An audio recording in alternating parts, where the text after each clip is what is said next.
I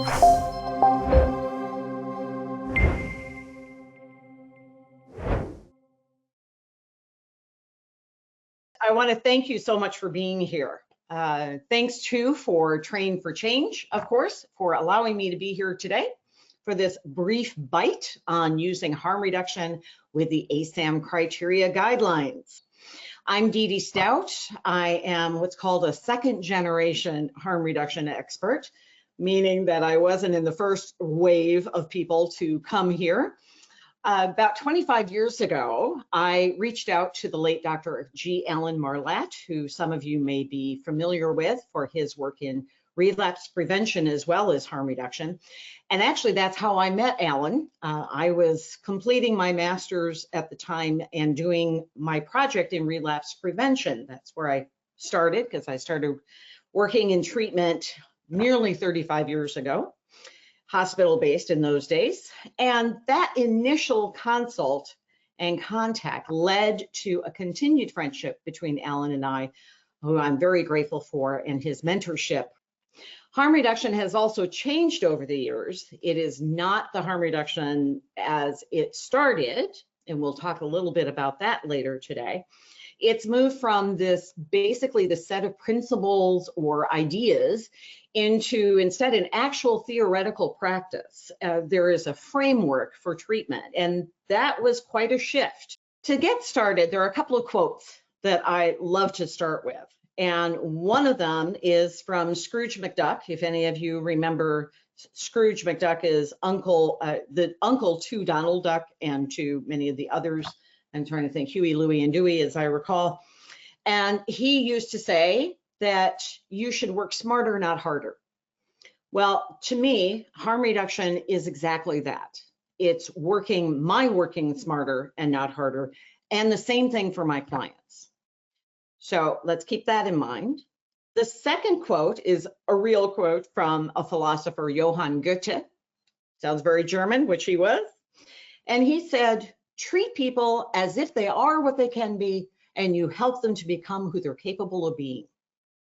And I love that. I found that when I was doing my master's, and it has stuck with me all these years, because that to me is what this is about. This is about seeing people not as addicts or alcoholics or sick or damaged or injured or or borderline or any of the labels that we tend to put on people that we work with, but instead as people first. And that doesn't mean that they don't have issues, but gosh, don't we all have issues? Just because I no longer fill my body with illegal substances and legal ones doesn't mean my life is perfect. Far from it. You know, I have made some of my most glorious, idiotic decisions stone cold sober. So I certainly can't blame drugs for that. So it's about a balance and appreciating and understanding that people are complicated. They are people first, and they are their problems second. We also take a look at their strengths, which is one of the things that I like about ASAM criteria as well, that it really requires that we see those strengths and not just see them, but do something with them. You know, we don't ask people who are depressed, for instance, to not show any symptoms of that condition before they can get treatment. And yet, traditionally, that's what we've done for people with a substance use disorder. We've said, you need to stop using. You can't come in until you've stopped. And once you have, we used to say 72 hours minimum clean time, then we'll take you into treatment. Well, if I can stop for 72 hours, isn't that indicative of maybe I don't need to come into treatment? You know, but we never thought of it that way. We can also look at family planning as harm reduction. We generally don't tell people not to have sex. Yes, there are certain groups we may say that to, like very young kids, but mostly we say, let's practice safer sex. There is, by the way, no such thing as safe sex, right? We can only do it safer, even with oneself. And we do the same, we use the same sort of idea, if you will, when it comes to drug use. There's no such thing as safe drug use. And that doesn't matter if it's a medication or a street drug. including alcohol, of course, because that's a drug, right? So we want to put all that in there, and nicotine, and we can think of a bunch of others that could go in there. But it is about how can we do this in a more safe manner. So the other place that we see harm reduction is in smoking cessation, that we generally, again, don't tell people to stop cold turkey. We have a new phrase for that, right, called warm turkey. So methadone is probably the best known harm reduction for substance use disorder that we know of. That's the only thing I was taught about harm reduction back in my drug and alcohol courses back in the 90s. It was giving people permission to use and methadone, and neither one of those were acceptable. Even though Bill Wilson, the co-founder of AA, himself met Niswander and Dole, the two people, the scientists that developed methadone, and practically begged them to come up with a drug for alcohol addiction. So he was very interested in that. Of course, he also did LSD to try and deal with his serious depression. So there you go. That's another harm reduction piece. Another place that we see harm reduction, of course, is in travel. So things like seatbelts. You know, and not only do we have seatbelts, because I'm old enough to remember before we even had seatbelts, but now we have shoulder restraints, and we have airbags, and we have, you know, better built cars. We don't tell people not to drive. We say, no, let's build you a safer car. But we also don't call them safe. So there we go again. So if you think to yourself of how you may be practicing harm reduction in ways that are not substance use, but maybe it is. For me, it's my morning Diet Coke. So Diet Coke is my idea of harm reduction. It is definitely not something I should be doing because of a chemical that's in it. I have a particular condition, and that chemical exacerbates my pain with that condition. So I limit my Diet Coke use to only when I need to do things like this and have a little bit more energy. But if I drank a regular Coke, I would have even worse time because of all the sugar that I would get. With my family history of diabetes, I really don't want to do that. So that's a little bit of harm reduction there. Substance use management is an idea that's been around since the 90s, I believe, and I have a document right here in front of me. How's that? That came from the Chicago Recovery Alliance and CRA, which was founded by the late Dan Bigg. And Dan started the Chicago Recovery Alliance as a way to do needle exchange and some other things. When I went to Chicago and met with him, went out on the van for a day. I'd never been in needle exchange before. I certainly studied about it. Something very different about actually being there. Some of you, I'm sure, have worked in needle exchange, and I had not in those days. This was the I guess mid-2000s, mid-aughts. And going out in the van, and what I saw was people coming to the van and asking for all sorts of things. It was not just a place to get a fresh or a clean syringe. It was a place that did wound care. It was a place that gave out bread and other food, because oftentimes these are folks that nutritionally are compromised, right? The kids would come and get information on support groups, or grab some information on a free clinic, or places to get free meals, or places to sleep for the night. So there were all kinds of different services.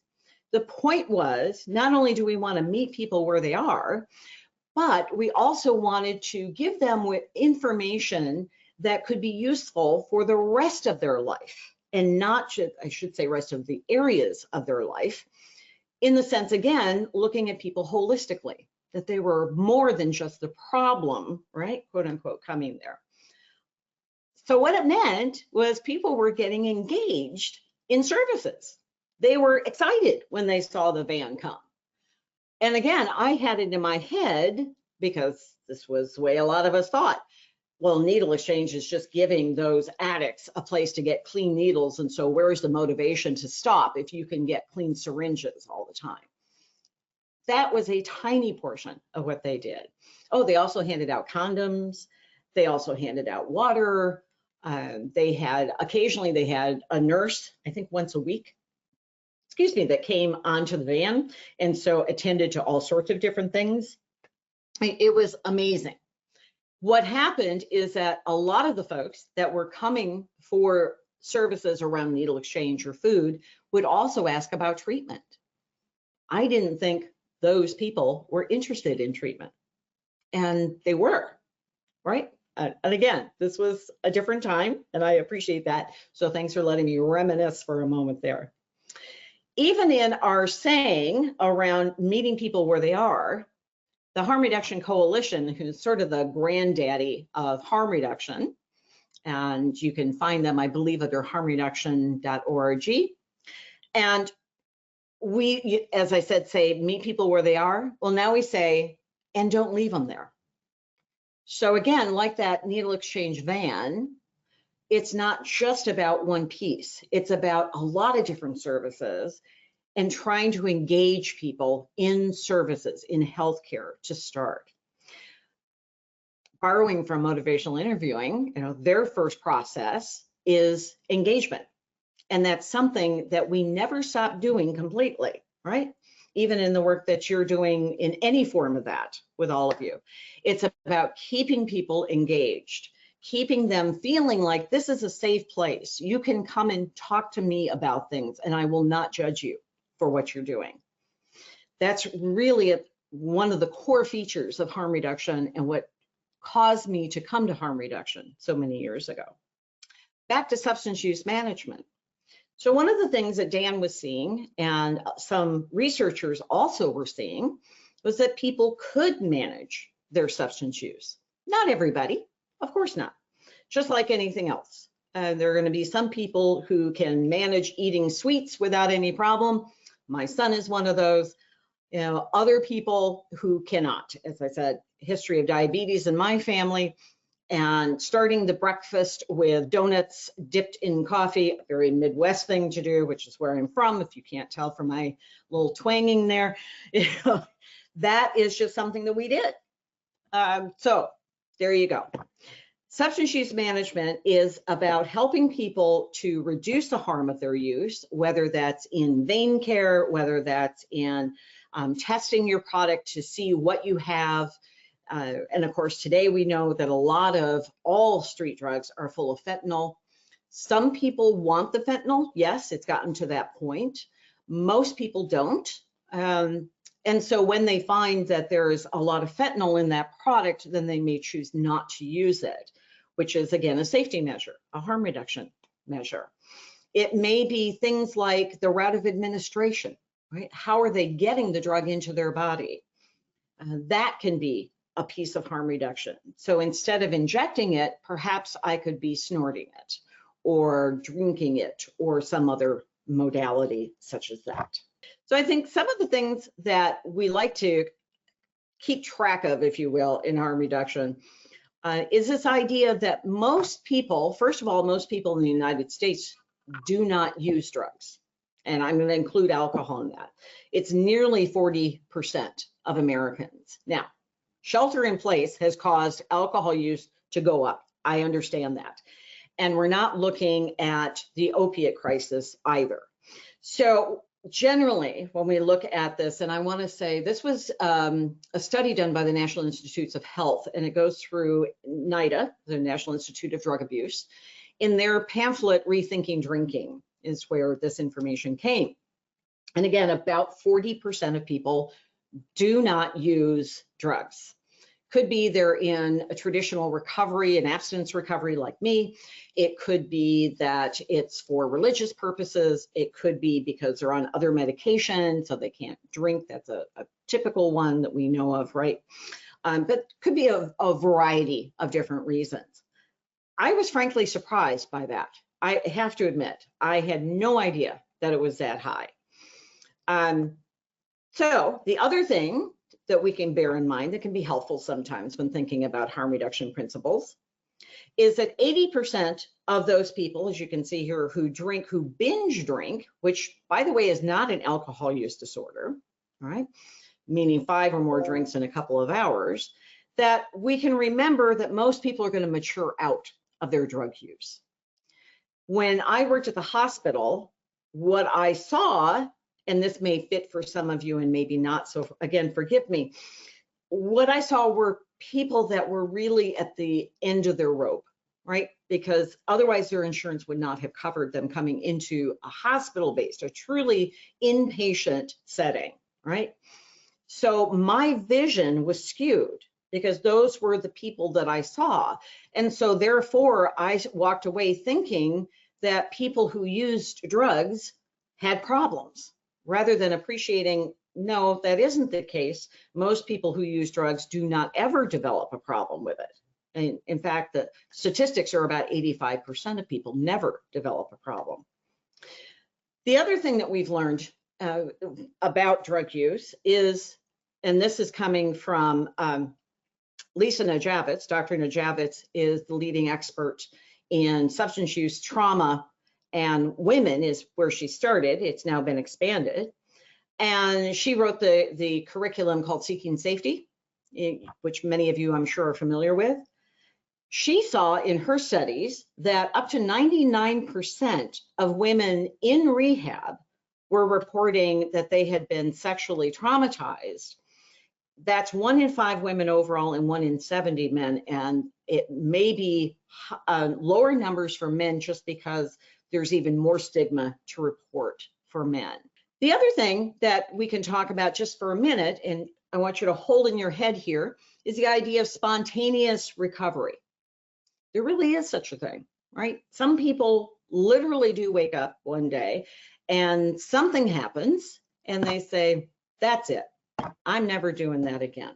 Doesn't happen a lot, but it does happen. We mostly see that in tobacco use.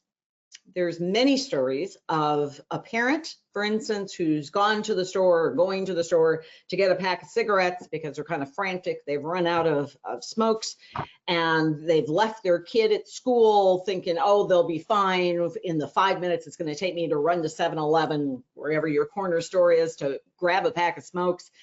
And they come back and realize what they've done, and now the kid has been standing out there for a half an hour, or it's pouring rain and they're soaked and they're wondering where their dad or mom is or whoever their caregiver is, right? And the embarrassment, the shame around that is so great that they throw out the pack of cigarettes and say, that's it, I'm not doing that ever again. Again, not that many, but there are some, and so we just want to acknowledge that. Traditional treatment.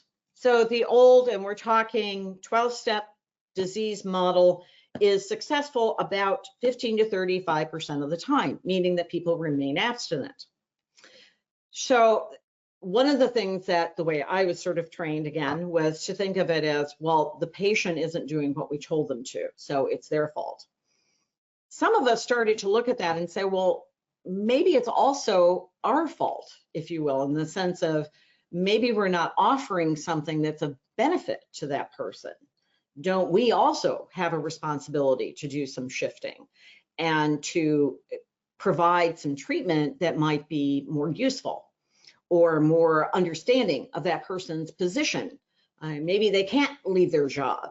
You know, the old saying was, your recovery has to come first. Well, if you don't have your family anymore and you don't have a job and you don't have a home, I don't know that recovery, meaning abstinence, is really going to be high on my list. That makes sense to me. It wasn't until I had those things that then I started to see where my drug use was getting in the way of keeping those things. And so that became the motivating force. And again, everyone's different on that, which is another part of harm reduction. We also can look at the rates of success, again, of mutual help in the form of 12-step. And AA says its rates are around 10%. So, and it's hard to study because it's anonymous. There's nobody in charge really, as I'm sure all of you know. So, you know, but those are just some ideas. And again, all it's saying to us really is we just need more options, which we today have, which I'm very grateful for. So let's look at the definitions. Starting with harm reduction, of course. I think of harm reduction as a menu of options.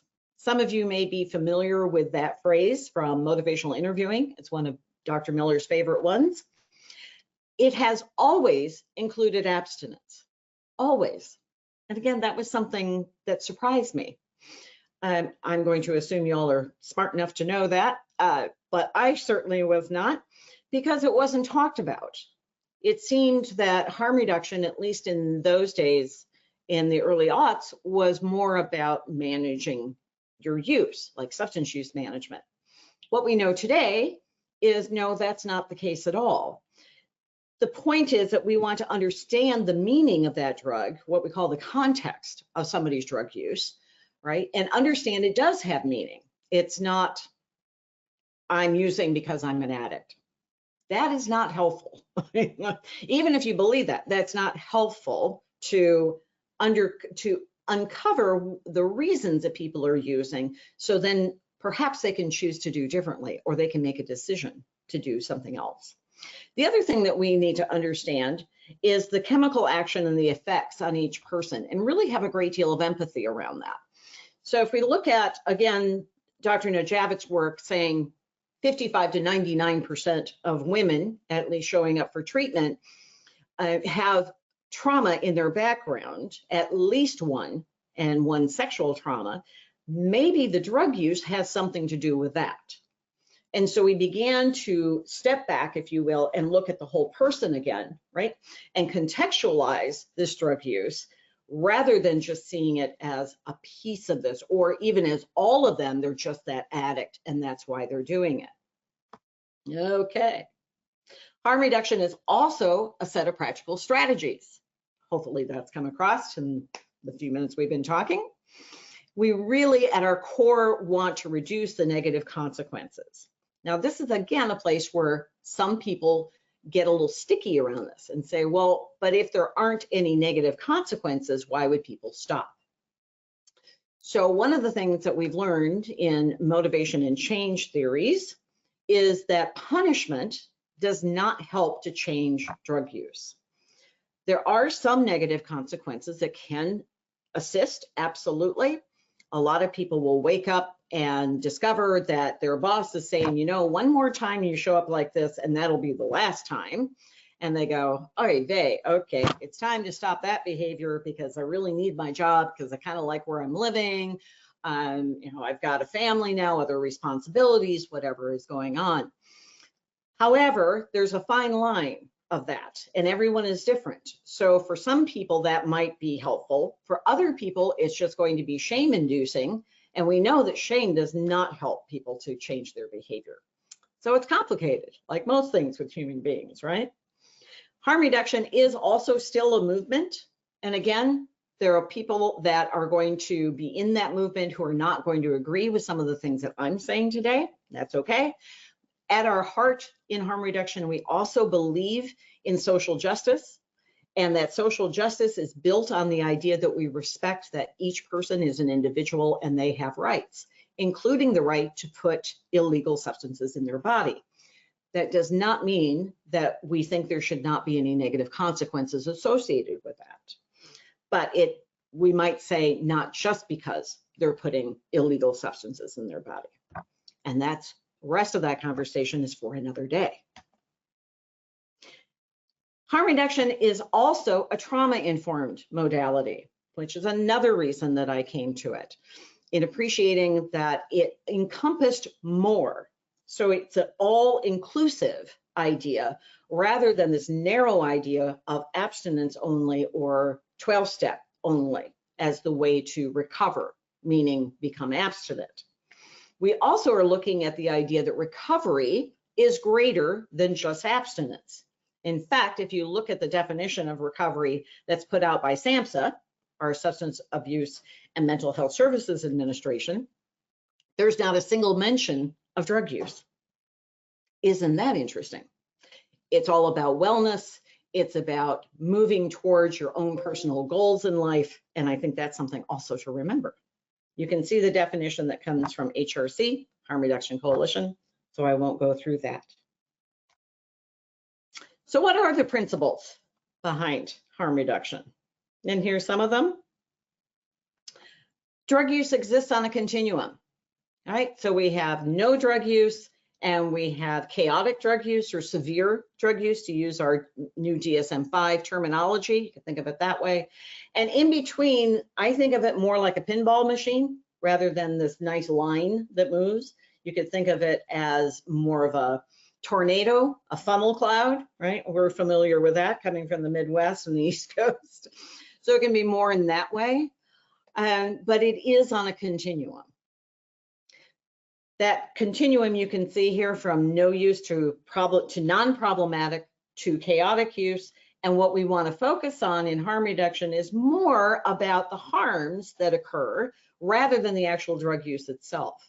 So in other words, if somebody drinks twice a year, we might say, well, they don't have a problem. They're only drinking twice a year. However, if both of the times when they drink, they drive and wind up getting a DUI, or they get physical with their spouse or their partners or their children, or they black out to the point of unspeakable behavior towards someone.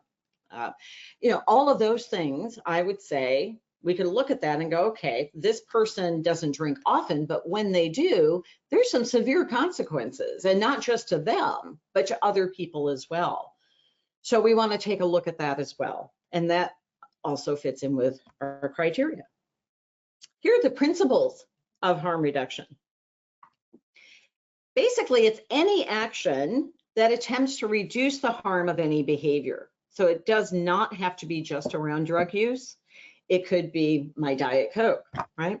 It could be in the car. It could be motorcycle helmets. So there's lots of different places that we practice harm reduction. We also really appreciate and understand, even if we don't agree, because they're not the same, right? That people use drugs for lots of reasons, and not all drug use is misuse or problematic. We do not use the term abuse. So we can definitely misuse a drug, or we can use it for nefarious purposes or something like that, but we cannot abuse a drug. So we're glad to get rid of that terminology. We also recognize that addiction is a biopsychosocial complex phenomenon. It's individual. It impacts a lot of different areas of our lives. It impacts every part of our body in some cases. And again, being on a spectrum, like everything is these days, if someone is at that mild level of substance use disorder, they're not going to have as much impact of the biopsychosocial phenomenon as someone in the severe or in the moderate, right? We also recognize that people can and do make rational decisions about important life issues while they're under the influence. So one of the things that we're big on is including the patient or the client in the decision-making process. We see that denial, that old word that gratefully we don't use very much in our field anymore, is really mostly a product of shame and punitive sanctions. So again, if you tell me that I can't receive services if I have used again, even though that's what my medical condition is. So again, go back to the person who's depressed and think if they fall into a depression again, they come into my office and I say, nope, sorry, can't treat you for your depression because you're depressed. We don't allow that here. Can't have any symptoms of the condition I'm treating you for. Well, that's what we tell people essentially in substance use treatment when we say, if you've used again, you can't come back. Or if you use again, then you need to do something. There needs to be some sort of punitive sanction along with that. Be thrown out of the program is a big one. But it may be going back to jail. It may be some other sort of legal threat that may come with that. The way that we look at that is to say what we're really doing is encouraging lying. And not that we're doing that consciously or with intent. That's not what we want. But it's sort of like we're putting that person in a very rough situation where they can't tell the truth without some real negative consequences to their life. We think of ambivalence or resistance to change, and being the MI person I am, I'm going to put resistance in my little air quotes here. That's natural. It's not pathological. Back in the day, that was how we defined addiction, was if you denied you had a problem. Well, that's a little crazy, right? It's like saying, if I deny I have cancer, therefore I have it. You can't do that. That's not scientific. So we look at ambivalence now, and in our field in general, I get excited when I hear people talking about ambivalence, because what it means is they've been thinking about making a change, right? They're looking at all sides of this. They're not saying they won't do it, usually. At least they wouldn't be doing that. They're in my office or in your office, right? They're mostly saying, how do you expect me to do this? How am I going to do this? What is my life going to be like if I do this? Well, those are called clinical conversations, right? So that's my job, is to say, wow, that's great. You've been thinking about this. Now let's talk about this. Yeah. So what we're understanding is that addiction is this relationship, and we've kind of always known that, right? That there's this grief process that happens when you give up something that has been really helpful to you for a long time until it stopped being helpful, right? And that's the truth. I like to say to my clients that maybe it's time to be grateful for that drug because it kept you alive and sane, mostly, to get here, right? So that you could now figure out a way to let go of it, because now it's getting in the way of you manifesting the life you want. Something to think about. Success in our world is defined as any positive change.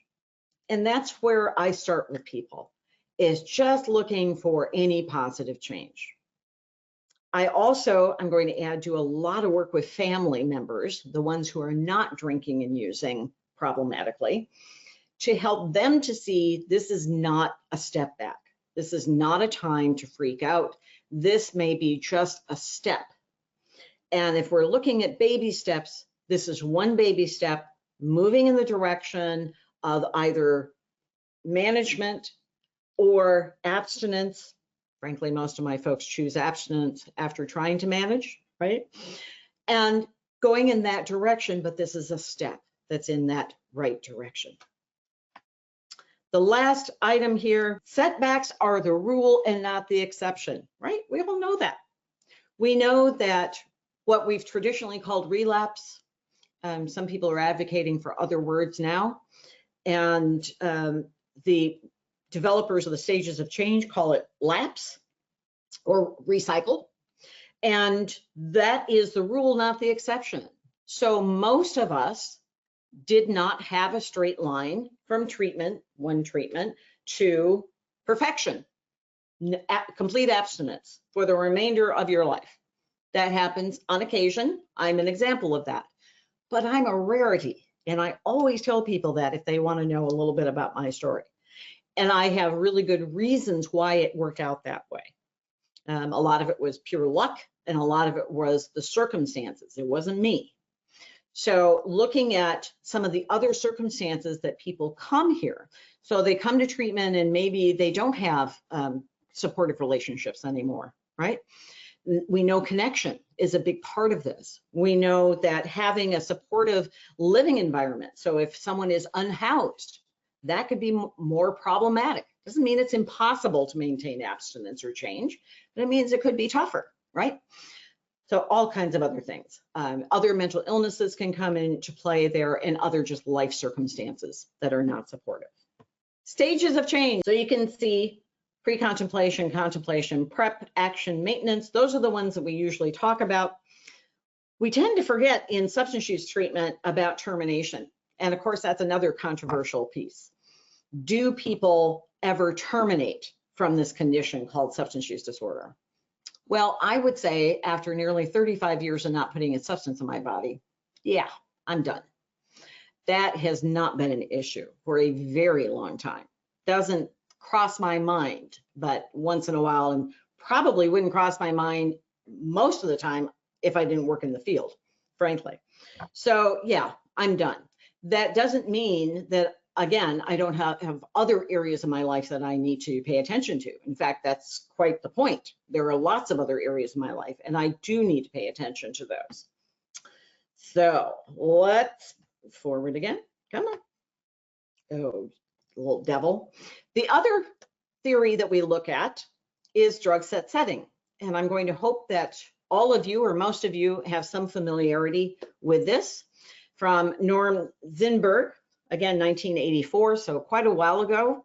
This was not something I got in my drug and alcohol courses, but I made sure when I was teaching, which I did for more than a dozen years, that I gave this information to my students and they loved it. My clients also love it because I give it to them. So very briefly, there are three things that Dr. Zinberg said makes up, if you can think of in the center of this triangle, our experience of a drug. And those three things are what the drug is, how you're using it, whether it's legal or not actually has an effect too. The second part is the set. That's your mindset. So what you're bringing, your physical contribution to this, so who you are internally. It may be underlying mental disorders. It may be just hereditary or genetic predisposition. It may also be that you don't have those things, and so your experience is going to be different. It also includes your expectations and motivation around taking that drug or using the substance, and that's actually quite a big piece of it. And then finally, looking at the setting, what's the environment that you're using this drug in? What are the attitudes of the people that you're using around? So one of the things that he found, and I'll give you the little quickie version here, is that fewer people were overdosing on heroin, so showing up to the emergency rooms, when they were using with people that they knew versus in places that they didn't know. So imagine this, you're anxious because you're looking around, you've got an illegal substance, so you're always watching for police, as well as who might take my drug from me, right? So here goes my heart. Oops, here goes the noise I'm making now, right? My heart is beating a little faster here. So I know the effect that I want from this drug and I'm not getting it because my heart rate is up. So I use a little bit more than I usually do to get that heart rate down that I'm waiting to get. Well, that little bit more might be just enough to cause the overdose. Make sense? My quickie version. Okay. Again, today's harm reduction meets people where they are and doesn't leave them there. So here we are at the paradigm shift of harm reduction and ASAM criteria. Can we put these things together? And I think it fits together quite nicely.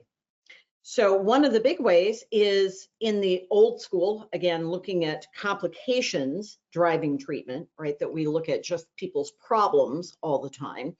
And then they kind of became, we had a saying, many of you may be familiar with this, called the IP, which was supposed to stand for the identified patient. It actually became slang for the identified problem. And we were talking about human beings that way. And I did that a lot with a lot of laughter, and it wasn't funny. I have a lot to make up for still. And instead, with ASAM criteria, we're saying, no, we know that people have problems because of their chemical use, because of other behaviors, perhaps because of their mental diagnoses, and perhaps other things in life, right? Being unhoused, not having good nutrition or access to good nutrition. So we have lots of different things going on. And instead, we want to look at this as strength-driven, right? So that's more important to us on that. We also don't want to look at it just being program-driven. So again, very familiar to many of us that I would have a conversation with my client or patient, because I was in a hospital, go back to my office and write up the treatment plan, hand it to them. They would sign off on it that said, oh yeah, I agree to do this, even though we really haven't had a good conversation about how this might happen. And then they go off and they do what they do. And all too often, the treatment plan failed them. And that is one of the things coming out of ASAM criteria. That's a way we look at this. It's not that they failed treatment, it's that the treatment plan failed them. And maybe it's because we weren't taking into account a lot of the obstacles that these folks might have. The course in motivational interviewing that I teach at Holy Names is in the forensic and counseling psychology graduate department. So we're training people to work in part with a mandated population, a group of people that I worked with for about a decade. And that was a group of people that we thought, well, they can't give us any information because the court has already said what they have to do. Well, that's true. And that's why I always said mandated folks are easy to work with around their treatment plans, already written. So then my job became, how can I help you to be successful with this? If this is what you need in order to get your driver's license back, to get your kids back, to not go back to jail or prison, whatever the carrot was, right? How can I help you with that? Because that is my job. I really don't want you to get into trouble again in any way. I want you to come here and be successful. So let's talk about what some of the sticky issues might be for you, or the sticky places. And that to me is far more interesting. So we're moving away from just strictly diagnosis and program driven, as you can see here, into the diagnosis leading to the program, leading to aftercare, leading to relapse. We can see the set length of treatment. You know, I was in the 28-day camp. That's what we did. The relapse triggers a repeat of the program. I had a researcher once say to me that I studied under he and his partner for many years, and he said, Dee Dee, if the treatment wasn't helpful in the first place, why are you giving them the same treatment again, thinking it will be? Do we give the same antibiotic to people that it didn't work the first time? Son of a gun. He's got a really good point. I never thought of it that way. So here is the idea.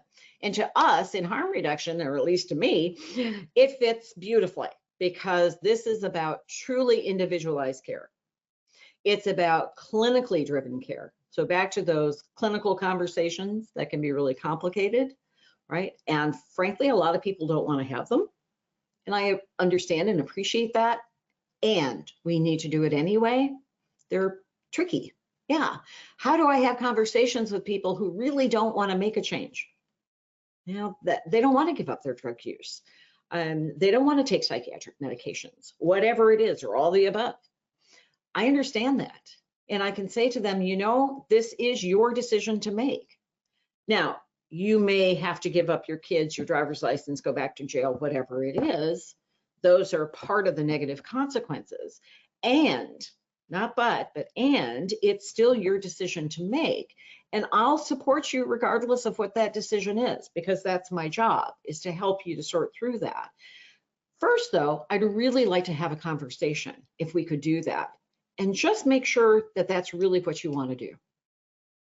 You know, I've never had anybody say no and walk out of my office to that. So harm reduction fits in all of these different areas. That's the beauty of harm reduction. It's this gigantic umbrella under which all kinds of things fit. In fact, everything fits. So there we go. We can look at the patient and participant assessment. We need to have a way to assess people, right? What's going on in their lives, what kind of drugs they're using, and what have been some of the reasons for that, or what have been some of the outcomes of that. I need to know, for instance, what happens when somebody stops drinking. One of the things that we're seeing in many parts of the country, and I know New York is part of it, and possibly Pennsylvania and New Jersey, was keeping liquor stores open as an essential business. And some people were saying, oh, well, isn't that funny? And many of us said, no, that isn't funny, actually, because if people who need alcohol, if they're alcohol dependent, they're going to need some alcohol or something on board, or they could have a grand mal seizure, right? So no, this is serious. So how do we help people to do that? Or what are some other ways to help them? If it's not alcohol, then they need access to medication, something like Ativan, right? What if they can't get that legally? You know, I mean, so all of these steps. And so we've been seeing some articles and some postings of things on Facebook and in places like the New York Times and other magazine or publications online, where people are having these conversations and saying we need to protect the people who are using drugs, even if they're doing it problematically right now. We need to keep them alive. Harm reduction is firmly in the camp that dead people can't recover. I know that seems like a no-brainer, but we really want to keep people alive so that maybe they would have the opportunity to decide to change something in their drug use. We look at all of the different dimensions as well, which in my little guide here, we have all kinds of dimensions we didn't even put up here, right? We want to look at all of those because they're all important.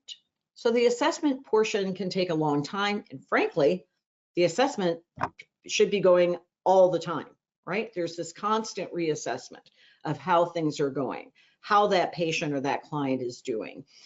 Are their goals still the same? Is what was important to them when they first came to us, is that still the case? Sometimes there can be a cultural influence. It's not culturally acceptable for a woman to not want her children. And yet, I know of many women who have given up their children because they knew that was the right thing to do, as hard as that was on everyone.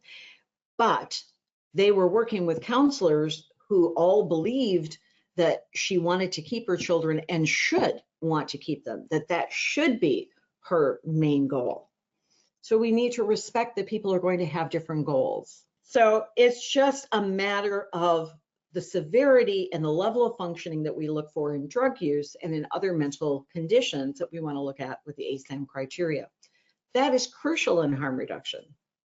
How am I going to know how to help someone reduce their harm if I don't know what the harm is in the first place? All right. Looking at the plan. Get that little box out of the way. So the treatment intensity of service. Again, it used to be back in the day, and I ran the assessment center at the hospital, that I had criteria that I followed. It wasn't the ASAM criteria, but we had some basic criteria, but mostly it was my gut that I went on. And I'm not suggesting that we shouldn't use our gut in some ways, even though there's some evidence right now that we shouldn't be listening to our guts. That's a whole nother conversation.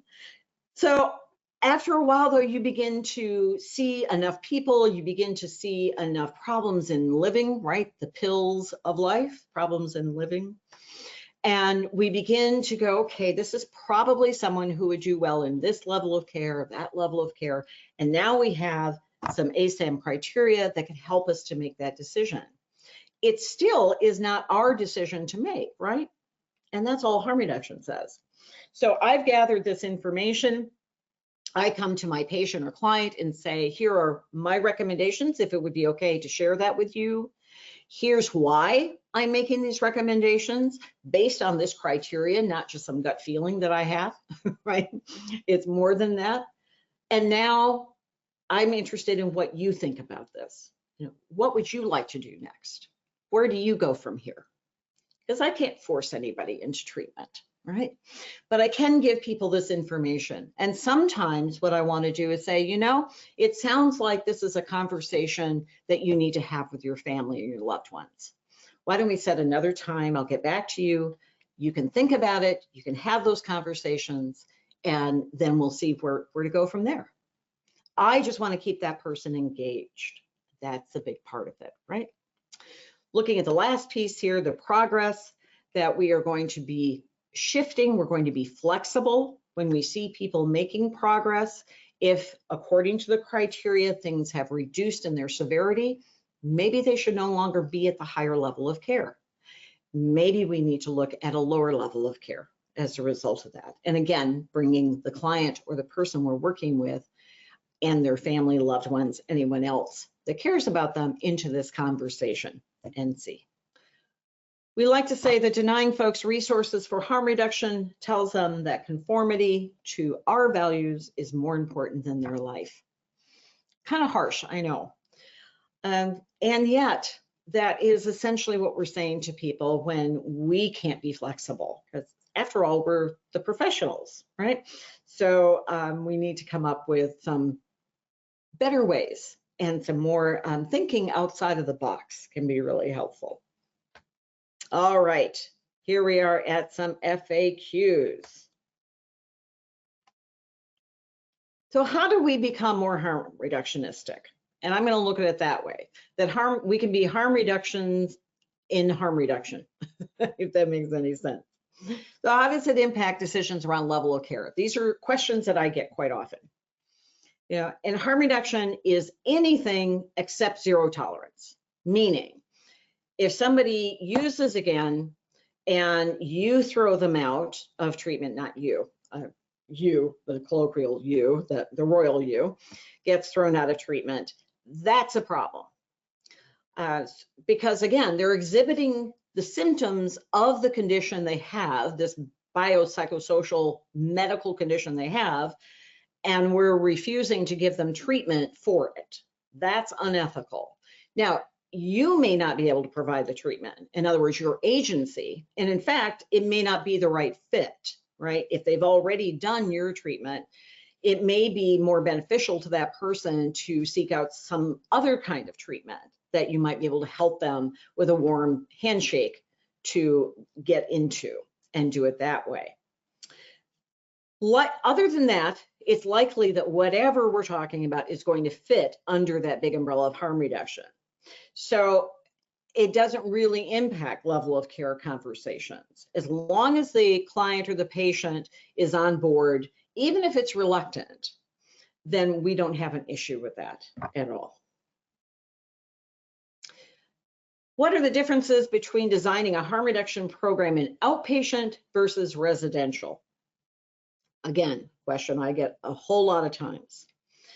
One of the things, and these are just suggestions, right? So one of them might be to let people come into groups whenever they arrive, and we mean time-wise. One of the changes that we made at Kaiser when I worked for them many years ago was when people came into group, when they showed up at the facility, that we let them into group. Now, if they were, I think it was later than 15 or 20 minutes, and the group had started, then we couldn't sign off on their card if they had a legal obligation to be there and they were seeking services. But we could give them credit for having shown up, just to say you showed up and that was great and you're here. If you can reduce the mandatory UAs, I'm a proponent for eliminating, only because it only tells you what somebody did do. It doesn't tell you what they're doing right there in the moment. Breathalyzer is about the only thing that will tell you that very recently somebody had this in their system. It also is very traumatizing, and that's the bigger reason.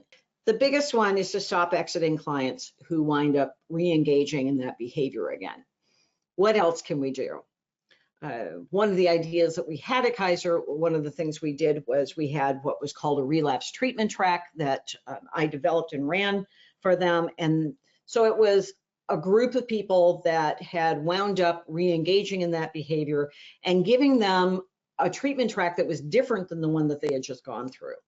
So understanding and appreciating that maybe they needed something else. If nothing else, what they got out of that group was this amazing connection with other people. And we know that connection is so important to substance use problems in particular, but also to any psychiatric challenge, right? We need to be connected, which is why we're all getting a little loopy right now.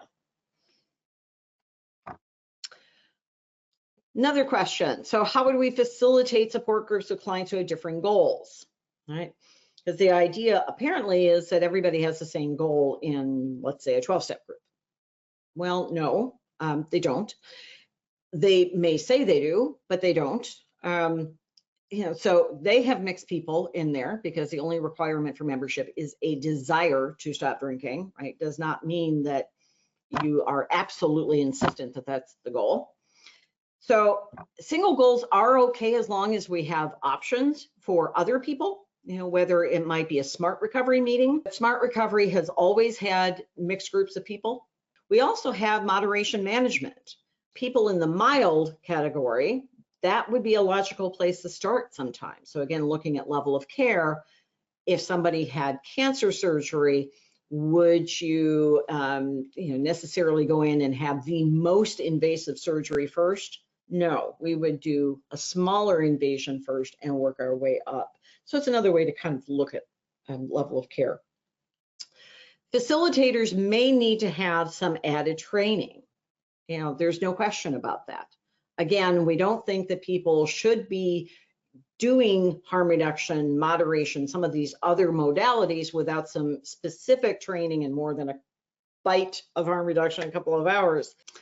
So the process of change is fairly universal. Tom Horvath, colleague of mine who is the former president of Smart Recovery, and he also likes to say that everyone in Smart Recovery, speaking of that, is focused on stopping problematic addictive behavior. So they may want to moderate or manage the behavior, but they want to stop the problems. So we do have that goal that's in common, and that can be one way of looking at it. How do we work with mandated clients? Again, some of my favorite people. To me, that was easy. It was saying the judge, the court, the police, whoever it is, has determined that this is what you need to do in order to get what you want. So how do I help you? And that can reduce the arguing. It can reduce the resistance because I'm not fighting with them anymore. I don't care if people decide that they have a problem. That's not for me to determine. That's for them to decide whether they do or not. All I know is that I'm here to help support them to make a change in their behavior, at least for the time that they're involved with the courts, and to do the best they can to make those changes so that they can get whatever their desired outcome or goal is. So we can agree on that. How about the referral sources? Another big one that comes up. With families, I do a lot of work with families these days, particularly in harm reduction circles, because families have gotten tired of the abstinence only treatment, frankly. They're saying, look, I don't care if, even if it's my teenager, is smoking some cannabis. It's legal here for any reason now, recreationally it is also. And that is not as big of an issue, as long as their grades don't suffer, they're going to school, they're doing whatever they need to do. However, you know, there's some other things that we care about, but the traditional treatment is still saying that they can't do any of this. Also, asking someone who's 15, 16, 17, even in their 20s, to abstain for the rest of their life, to kind of make that promise, can be challenging. So we know that forced abstinence also doesn't work, or our jails, our prisons would be the best treatment in the world, assuming they can't get the drugs in there. I'm just kidding, of course they can. Lastly, we can't legally prescribe treatment goals, right? We do have to engage the clients in this process, so we can't make that determination for them. And why bother? It's just one less thing that we can argue with people about. Okay, so here's my elevator pitch. Harm reduction is any positive change. You know, that's the easy one, right? We've already talked about that. It is always inclusive of abstinence, always, always, always. Some people will say that that's the easiest and best way to reduce harm. Just give up whatever the behavior is. And we say that could be true. And yet for some people that isn't true. That's another conversation for a longer training. It is absolutely our bottom line. We want to keep people alive to make a change, because dead people can't change. There is the end. Thanks, everybody.